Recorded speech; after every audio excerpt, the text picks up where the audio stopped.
নমস্কার। আজকে সকাল ঠিক ৯টায় আমি যে লাইভটা করেছিলাম সেখানে দেখবেন আমি লাইভের সময় যে ইস্যুটা, যে স্টোরিটা প্রথমে নিয়ে এসেছিলাম সেটা কিন্তু মালদায় তৃণমূল নেতা খুন, দুলাল সরকার বা বাবলা সরকার।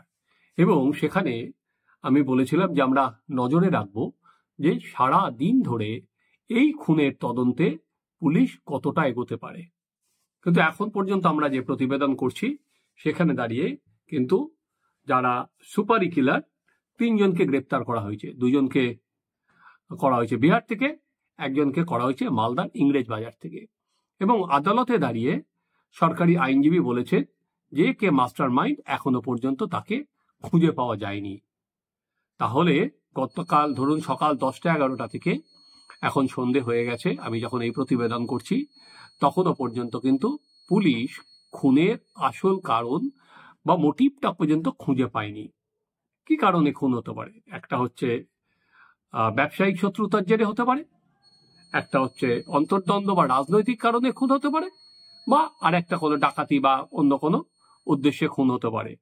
কিন্তু ওখানে তৃণমূলের অন্দরে কান পাতলে কিন্তু শোনা যাচ্ছে এই অন্তর্দ্বন্দ্বের কথাটাও।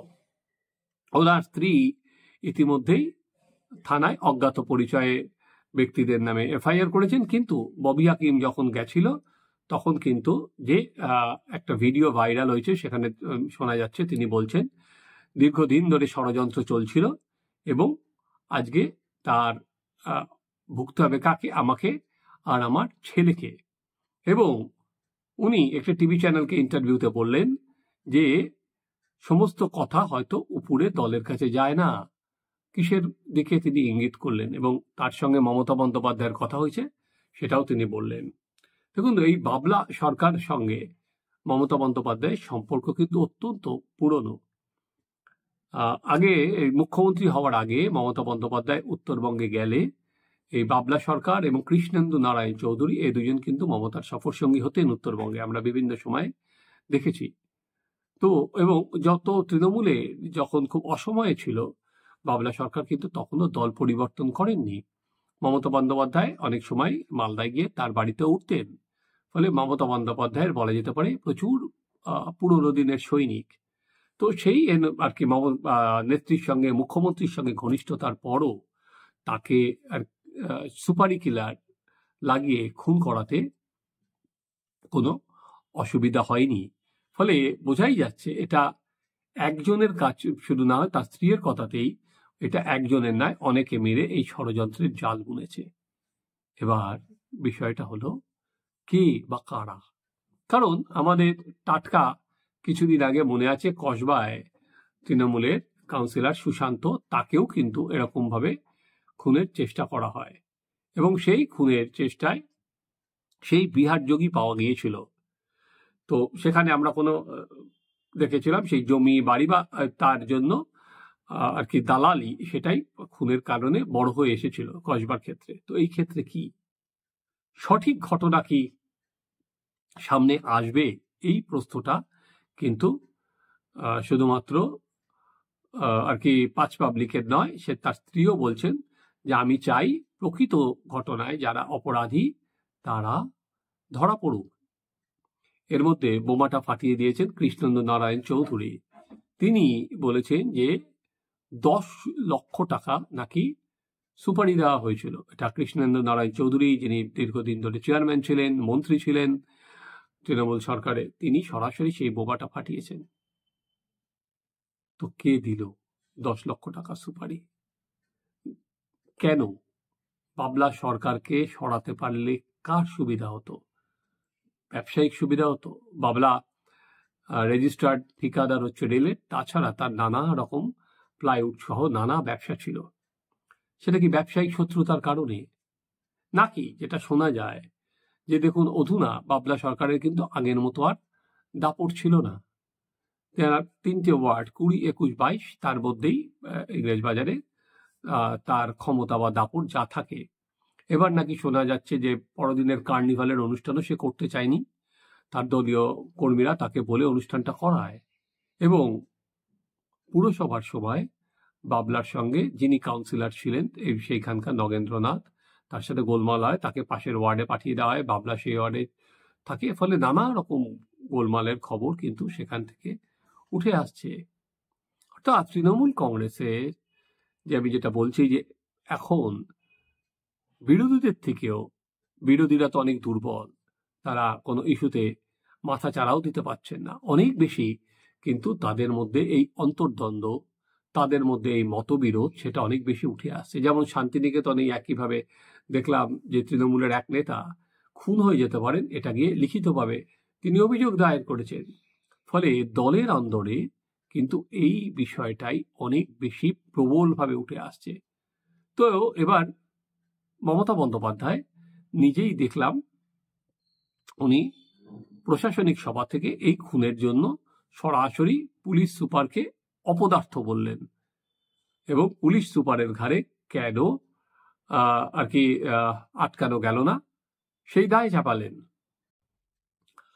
যেটা শোনা যাচ্ছে সেটা হচ্ছে যে এই বাবলার জন্য ওখানে তার গতিবিধির জন্য 10 দিন ধরে রেকি চালিয়েছেন হচ্ছে এই আততায়ীরা। তারা 10 দিন ধরে ওখানে ঘোরাফেরা করেছেন। তাহলে 10 দিন ধরে রেকি চালানো হলো, অথচ কেন কাউকে পুলিশ আইডেন্টিফাই করতে পারলো না? তারা অবাধে পুলিশের নাকের ডগায় কিভাবে কাজ করে চলে গেল? পুলিশের আইবি কি কাজ করছিল, ডিআইবি, তাদের কাছে কি কোনো ইনপুট ছিল নাকি?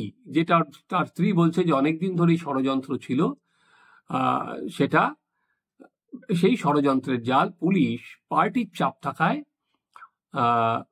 আর কি অপরাধীদের ধরতে পারেনি। দেখুন বিভিন্ন জায়গায় যেটা হচ্ছে, পুলিশ কি পার্টির কে ছাড়িয়ে কোনো কাজ করতে পারে যদি না সর্বোচ্চ পর্যায় থেকে কোনো নির্দেশ আসে? পুলিশ কি তার নিজস্ব গণ্ডির লক্ষণ রেখা অতিক্রম করতে পারে, যেটা শাসক দলের নেতারাই বেঁধে দিয়েছেন বা কেটে দিয়েছেন পুলিশকে? যে বিরোধী হলে যে ফ্রি অ্যাক্সেস পাওয়া যায়, শাসক দলের মধ্যে খাওয়াখাই বা অন্তর্দ্বন্দ্ব হলে যদি উপর থেকে না নির্দেশ আসে, সেক্ষেত্রে ফ্রি অ্যাক্সেস পাওয়া যায় না। না হলে যে লোকটি আজকে নিরাপত্তা পেত, কেন তার নিরাপত্তা উঠে গেল? তার কার কথায় পুলিশের নিরাপত্তা তুললো? এর জবাবটা কে দেবে? যে একদম বেঘোরে একটা তৃণমূল নেতাকে মরতে হলো, যে প্রথম দিন থেকে তৃণমূলের সঙ্গে আছে, তাকে কেন এভাবে মরতে হলো? সেই প্রশ্নটা কিন্তু তৃণমূলের অন্দরেই এখন অনেক প্রবলভাবে আর কি উঠে আসছে। এবং যদি দলীয় এখনো পর্যন্ত দেখুন তদন্ত চলছে এবং মুখ্যমন্ত্রী যদি পুলিশ সুপারকে অপদার্থ বলেন, তাহলে আমরা যারা সাংবাদিক তারা পুলিশ সুপারের তদন্তের শেষে যা উঠে আসবে, তাহলে আমরা সেটাকে কি করে বিশ্বাস করে নেব? যে যার মুখ্যমন্ত্রীর যেখানে এসপির ওপর আস্থা নেই, তো তার তদন্ত যাই হোক, সেই তদন্তটা যে নির্ভুলভাবে উঠে আসবে, সেটা যে কোনো চাপের মুখে সেই তদন্ত ঘুরে যাবে না, সেটা জানি না। সেটা আর কি পাঁচ পাবলিক বা তার পরিবার কিভাবে বিশ্বাস করবে? কারণ আমি দেখলাম ওই যে বোটা বললাম, ববির সামনে, ফিরাদের সামনে বলছেন যে ষড়যন্ত্রটা দীর্ঘদিন ধরে চলছিল। তাহলে ষড়যন্ত্রের জাল পার্টি কেন ভেদ করতে পারল না? তৃণমূলের নেতারা বিভিন্ন চ্যানেলে বলছেন তারা আতঙ্কিত যে এরকম রাজনৈতিক কারণে, অন্তর্দ্বন্দ্বের কারণে যদি খুন হয়ে যেতে হয়, সেটা খুব আতঙ্কের কারণ। কেন? এবং এই আতঙ্ক শুধুমাত্র কিন্তু তৃণমূলের, এই যদি এটা দেখা যায় দলীয় বিবাদের জোরে এই ওনাকে মরতে হলো, এই আতঙ্ক কিন্তু শুধুমাত্র মালদার মধ্যে সীমাবদ্ধ থাকবে না। সেটা কিন্তু তৃণমূলের কারা মেরেছে, কি মেরেছে, এটা পরবর্তীকালে সামনে প্রকাশ্যে এলে এবং মূল চক্রীরা ধরা পড়লে, আবারও বললাম, যদি সঠিকভাবে তার স্ত্রীর কথাতেই প্রকৃত অপরাধীরা ধরা পড়ে, যেমন এখন আমরা দেখলাম যে টাটকা আমাদের একটা উদাহরণ আছে অভয়ায়, কিন্তু এখনো প্রকৃত সব অপরাধী ধরা পড়েছে কিনা এটা নিয়ে কিন্তু যথেষ্ট সন্দেহের অবকাশ আছে। যেমন পুলিশি তদন্তেও ধরা পড়েনি, তেমনি সিবিআই এর তদন্তেও কি ধরা পড়েছে? এখনো পর্যন্ত কিন্তু ধরা পড়েনি। কারণ সন্দীপ ঘোষ এবং অভিজিৎ মণ্ডল তারা কিন্তু এখনো পর্যন্ত খুনের মামলায় তারা জামিন পেয়ে গিয়েছেন। সন্দীপ ঘোষ চুরির জেলে আছেন, কিন্তু খুনের মামলায় তারা কিন্তু সিবিআই চার্জশিট জমা দিতে পারেনি। তো এখানেও এত সময় পেরিয়ে যাওয়ার পরেও 14 দিন এখন দেখার এদের পুলিশি হেফাজত হয়েছে 3 জন সুপারি কিলার। তো এই সুপারি কিলারদের কি সরাসরি সুপারি দিয়েছে নাকি আরেকজনের মাধ্যমে তাদের দেওয়া হয়েছে? এই জাল শাখা প্রশাখায় কত দূর বিস্তৃত এবং নেপথ্যের কারণটা কি? তৃণমূল কংগ্রেসের কিন্তু দুটো জিনিস সব থেকে বড় ভাবনা 2016 সালে 2026-এর ভোটের আগে দলীয় অন্তর্দ্বন্দ্ব এবং তার জেরে এই খুনোখুনি। কারণ দল যত বড় হচ্ছে সেখানে কিন্তু শৃঙ্খলার বেড়িটা পড়ানো যায়নি এবং বেশিরভাগটাই হচ্ছে কিন্তু জড়িয়ে যাচ্ছে সিন্ডিকেট, তোলাবাজি, ওই দেনা পাওনার গন্ডগোল।